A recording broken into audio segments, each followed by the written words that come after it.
Vamos discutir agora como montar um treino para indivíduos idosos no salão de musculação. Vou trazer algumas evidências aí do que a gente precisa problematizar e depois eu vou discorrer um pouco de como a gente monta aqui na Fortwee de forma individualizada, baseando nos pontos fracos, no que aquele indivíduo tem mais necessidade e do que é mais urgente a desenvolver no programa desse indivíduo. Mas, pessoal, quando a gente pensa em musculação, treino de musculação para idosos, esse grupo especial, os mais 60, eles trazem algumas características gerais que geralmente apresentam-se à maior parte da população urgências a serem trabalhadas no seu programa. E esses dois artigos que eu vou trazer inicialmente vai nos mostrar exatamente isso.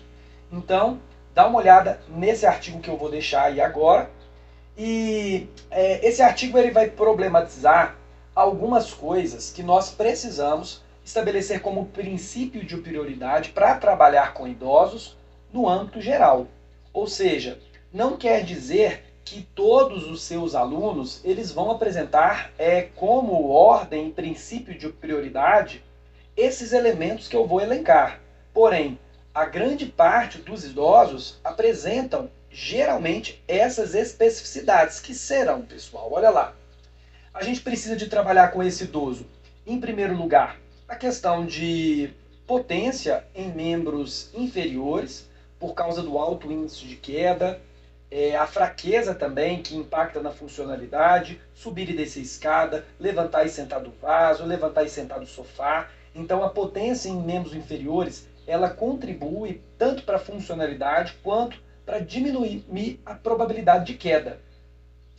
E aquele idoso, então, que ele já cai, ela atua de forma direta, reduzindo as quedas que esse idoso tem ao longo do ano, né? E a gente sabe que queda e idoso é algo que não combina, porque geralmente esse público, né, já não tem aquela calcificação óssea interessante, então acaba tendo a queda, quebrando alguma parte do corpo, e aí precisa de ficar 6 meses, 8 meses em cima de uma cama, e é cometido por outras questões, como ansiedade, depressão. Então a potência em membros inferiores ela acaba apresentando para essa faixa etária como algo fundamental e como talvez o primeiro princípio de prioridade. Depois a gente tem a força em membro superior, que também impacta na funcionalidade, mas a gente pode trabalhar a partir desse treinamento de força em membro superior na musculação, o ganho de massa muscular, que a gente sabe que as fibras de contração rápida, fibras tipo 2, são fibras musculares que esse idoso ele começa a perder aceleradamente a partir dos 60 anos, principalmente. E quando a gente trabalha, tem um foco tanto no aumento do consumo de proteína, que essa faixa etária aí, olha, precisa de consumir mais proteína que os adultos, em torno de 1,5 até 2,5 gramas por peso por quilo corporal de proteína, é algo que comumente é orientado por nutricionistas com o intuito de ganho de massa muscular. Então, a gente pode dizer aí que a força em membro superior, esse artigo traz como algo também prioritário a se desenvolver. Em sequência, eles vão citar o equilíbrio dinâmico, tendo o intuito a redução do risco de quedas. E eu vou apresentar para vocês aqui o nosso teste de equilíbrio. Lembrando que os autores eles vão discutir que o equilíbrio dinâmico, no entanto, se o equilíbrio estático ele precede o equilíbrio dinâmico, e ele precede o equilíbrio parado, né, pessoal? Ele precede o equilíbrio dinâmico. Se o idoso nem mesmo tem um bom equilíbrio estático, é preciso, antes de desenvolver e trabalhar equilíbrio dinâmico esse idoso, com alguns exercícios, né, escada de agilidade, que vai trabalhar o equilíbrio dinâmico, exercício de coordenação motora, que também a gente vai mostrar aqui, o equilíbrio estático ele precede. E em sequência vai falar de mobilidade, que também impacta a questão da funcionalidade e do dia a dia desse indivíduo. Eu vou dar um exemplo comum aqui, né? A gente faz o teste que o indivíduo ele fica sentado na cadeira, ele estende uma perna e tenta alcançar os dedos até a ponta do pé. E a falta de mobilidade de alguns idosos para executar esse teste simples e não alcançar a ponta do pé com as mãos impacta diretamente na capacidade desse idoso de independência, ele, por exemplo, calçar o próprio sapato. Então a mobilidade é algo fundamental e também o treinamento cardiovascular. A gente sabe que a gente tem uma porcentagem elevada do público mais 60 já com hipertensão arterial. É comum ao longo do envelhecimento o processo de arteriosclerose, que vai enrijecendo as paredes das veias e das artérias. Então esse indivíduo vai enrijecendo e vai se tornando um indivíduo hipertenso, consequentemente um indivíduo que tem maior probabilidade de desenvolver doenças de risco coronariano. Então o cardiovascular também acaba sendo uma urgência. E a gente tem, de forma geral, pessoal, vou ler aqui os elementos que esse artigo trouxe como prioridades a gente trabalhar com essa faixa etária: potência em membros inferiores, força em membros superiores, em terceiro aí equilíbrio dinâmico, depois a questão da mobilidade e a resistência cardiovascular, como eu citei. Em sequência, eles trazem mais alguns fatores: o equilíbrio estático, a questão da agilidade, a questão da coordenação motora fina também, que ela é mais elaborada, ela é mais precisa, os treinos são mais específicos, né, da coordenação motora fina, e também qualidade de execução do movimento. Então esse artigo ele traz para a gente essas questões a serem desenvolvidas num treinamento para idosos. E a gente também não pode esquecer, né, da questão da perda da massa encefálica e exercícios de dupla tarefa que ajuda esse idoso a reduzir a perda de massa encefálica, né, que acaba atrapalhando no esquecimento, que é muito comum nessa idade. Mas em casos, quando a gente fala de doenças, né, desenvolver demência, desenvolver Alzheimer, então exercícios de dupla tarefa, onde o idoso ele agacha e ao mesmo tempo, depois que ele faz o agachamento, ele levanta o halter lá no alto, além de ajudar na coordenação motora, ajuda também na retenção da perda da massa encefálica. Mas lembrando que esse aspecto em específico é interessante a gente impulsionar esse idoso para que no dia a dia ele aprenda coisas novas, que ele não fique estagnado do ponto de vista psicológico, né? E este outro artigo que eu vou trazer para vocês agora, pessoal, ele vai sistematizar como o autor sugerir, né, como se faz uma prescrição de treinamento funcional para idosos. E o autor ele divide em blocos o treinamento dele. Então, olha para você ver que interessante. No primeiro momento, cerca de 3 a 4 minutos ele faz exercícios de mobilidade de ombros, mobilidade de membros inferiores. Posteriormente ele passa por um breve aquecimento. Em sequência, exercícios de agilidade e potência em membros inferiores. A potência vem primeiro, como a gente tem, apresenta, né, como princípio da prioridade. A potência em membros inferiores como algo que impacta do ponto de vista da vida diária de forma significativa desse idoso, impacta de forma significativa a vida diária dele, né, por causa de todas essas questões: subir, descer a escada, levantar e sentar do vaso, do sofá, e minimiza o risco de quedas. Então vem primeiro do ponto de vista da série principal. E aí, juntamente a coordenação motora, e esse bloco o autor ele transfere aí cerca de 10 a 15 minutos. Posteriormente, ele vai fazer exercícios de força de membros superiores e vai finalizar com o treinamento cardiovascular, o HIIT. Ele pode trabalhar, né, dependendo do indivíduo, com exercícios de 5 minutos de intermitência, aumenta a velocidade, depois diminui, ou, dependendo do idoso também, protocolos concisos, né, completos do HIIT, né? 20 minutos, 30 minutos do Aerobic Interval Training, enfim. Então, essas duas evidências que eu trouxe para apresentar para vocês, elas nos dão um norteamento geral de questões importantes para a gente problematizar, pensar em trabalhar num treino para idosos.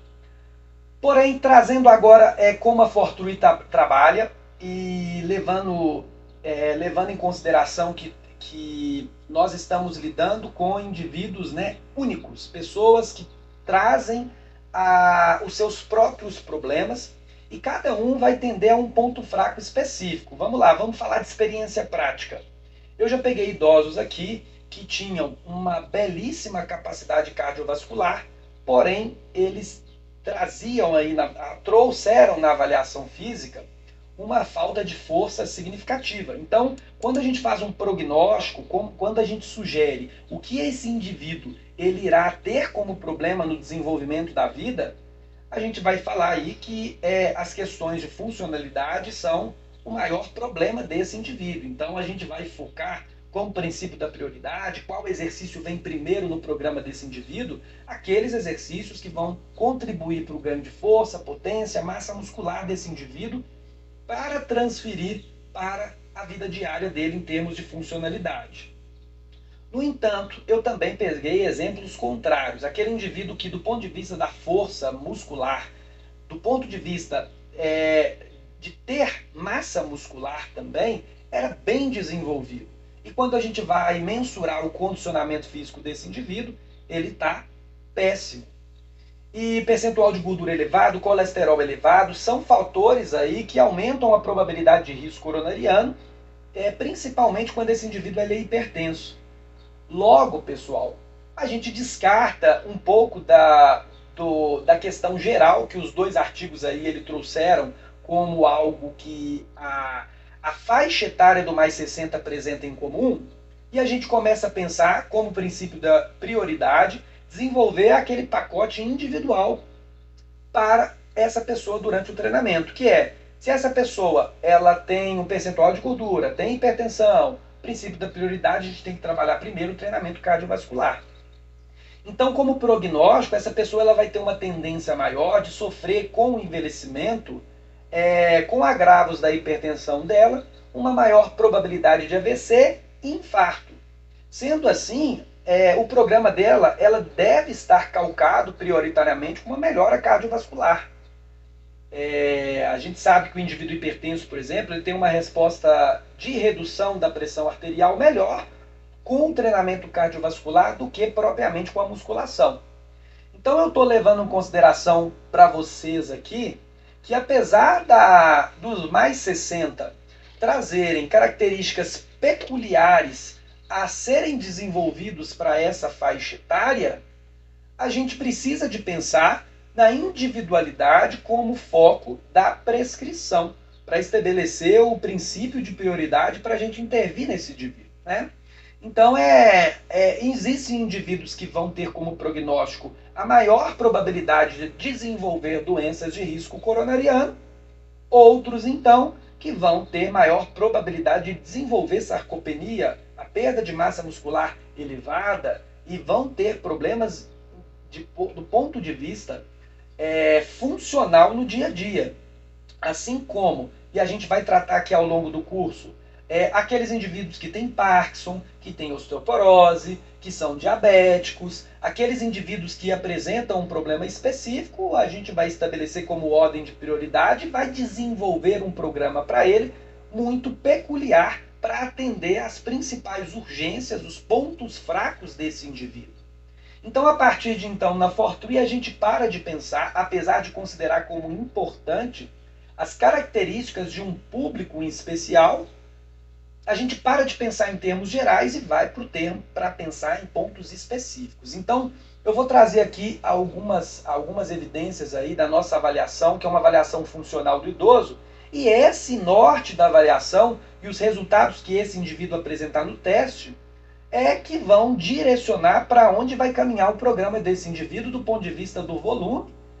Com esse indivíduo eu trabalho um maior volume cardiovascular, com aquele um maior volume de membro superior. Aquele indivíduo ele tem uma cifose torácica muito grande, ele está corcundo, então, consequentemente, eu vou iniciar o treino dele com uma remada, com uma puxada com a pegada pronada, para trabalhar ali o trapézio em porção medial, a deltoide posterior de forma significativa, para ele corrigir essa cifose.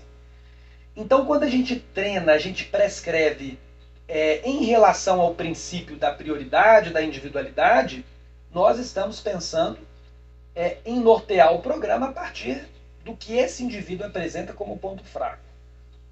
Então vamos lá aqui, olha, programatizar alguns testes que nós fazemos em específico para os idosos. A gente faz o teste de levantar e sentar para a gente diagnosticar em termos de funcionalidade, como anda a força, potência em membros inferiores, se esse indivíduo apresenta nesse teste algo aceitável ou não. A gente faz o teste de sentar e alcançar, que é aquele que eu citei anteriormente, né? Que o indivíduo ele vai sentar na cadeira, estender a perna e tentar alcançar a ponta dos pés com a mão. Não conseguir, esse indivíduo ele pode ter uma probabilidade maior em termos funcionais de não conseguir calçar o sapato logo logo. Então, a partir desse teste, a gente vê a necessidade de focar mais no treino de flexibilidade barra mobilidade para esse indivíduo. A gente coloca também um teste de alcançar as costas, que o indivíduo ele pega um lado dessa forma, depois ele vai para o outro lado. Tudo isso que eu estou citando aqui a gente vai apresentar e vai descrever ao longo do curso para vocês de forma mais específica. Mas esse teste pode nos levar a uma questão de assimetria de ombros, né, e falta de mobilidade também dos ombros. E aí aumenta a probabilidade de lesão na cartilagem, na articulação, e aí a gente precisa de trabalhar tanto mobilidade com esse indivíduo, quanto se ele tem uma falta de flexibilidade, mobilidade na articulação do ombro, a gente precisa de fazer uma sobrecarga gradativa e trabalhar inicialmente com 60% de uma repetição máxima, né, de um RM, em termos de fazer uma preparação articular melhor desse indivíduo antes de trabalhar com cargas mais elevadas. Nós fazemos também um teste de equilíbrio estático, que é aquele indivíduo que ele vai levantar a mão para o lado e subir a perna, ele passando de 15 segundos, ele tem uma menor probabilidade de queda, e caso aquele indivíduo ele não passe, ele fica 5 segundos com uma perna, 10 segundos com a outra, a gente já vai programar como prioridade no programa dele exercícios para sanar a questão do equilíbrio, né? E a gente sabe que se a gente aumentar a força, melhorar a coordenação motora, melhorar a potência em membros inferiores, a gente tem um menor risco de queda. Também nós fazemos aqui um teste de flexão de bíceps e a dinamometria para ver como é que anda a força em membros superiores desse indivíduo. Caso ele apresente como ponto fraco, a gente vai prescrever, né, exercícios para ele. O teste de passada rápida, esse indivíduo ele levanta, ele anda rapidamente, volta durante 3 segundos mais ou menos ali, faz uma volta e senta novamente. Então a gente tanto avalia a questão de força, potência em membros inferiores, como também a probabilidade de queda desse indivíduo.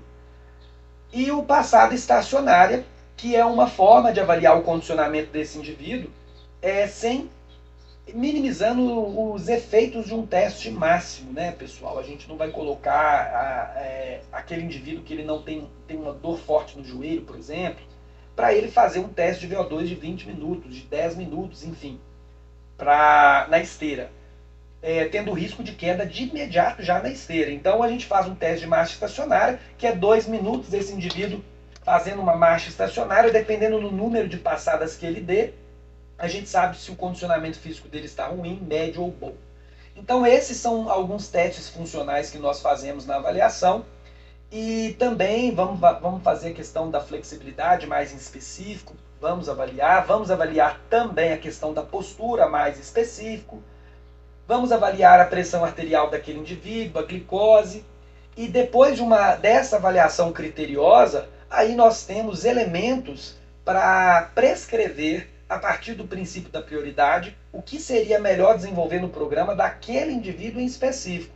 Como eu já disse para vocês, se eu faço todos esses testes no meu aluno idoso e ele apresenta como ponto fraco principal a marcha estacionária, aquelas evidências lá dos artigos anteriores que nos falam de forma geral o que devemos trabalhar com o idoso, elas caem de lado, né? E a gente vai começar o programa dele em trabalhar um HIIT, trabalhar um aeróbico interval training, trabalhar elementos para melhorar a condição cardiovascular desse indivíduo, né? Tendo o intuito de minimizar o desenvolvimento de doenças de risco coronariano. Porém, se esse indivíduo ele apresenta como ponto fraco a questão de levantar e sentar, força em membros inferiores, a gente vai ter como princípio de prioridade começar o treino dele com agachamento, com levantamento terra. Porém, se esse indivíduo, pessoal, ele apresenta uma cifose torácica muito grande, dor na coluna, nós vamos começar o treino dele com core, com exercícios de puxada, remada. Então o que eu queria trazer para essa aula para vocês é dizer que o público mais 60 apresenta características peculiares que dizem respeito a esses artigos que eu trouxe para vocês como princípio de prioridade, são recomendações gerais, porém, quando nós fazemos uma avaliação criteriosa, específica, individual, cada um vai apresentar determinados pontos fracos e nós precisamos orientar e prescrever um exercício para melhorar a qualidade de vida desse idoso a partir daquele corpo em específico, dos problemas que esse indivíduo nos traz para desenvolver no programa. Ok? Então, um treino voltado para 3 pessoas, como é o nosso perfil da Pro43, nos faz ter totais condições de prescrever exatamente o que aquele indivíduo precisa e reavaliar, né, os pontos que a gente está considerando aí de trabalho. Tá bom? Então é isso aí.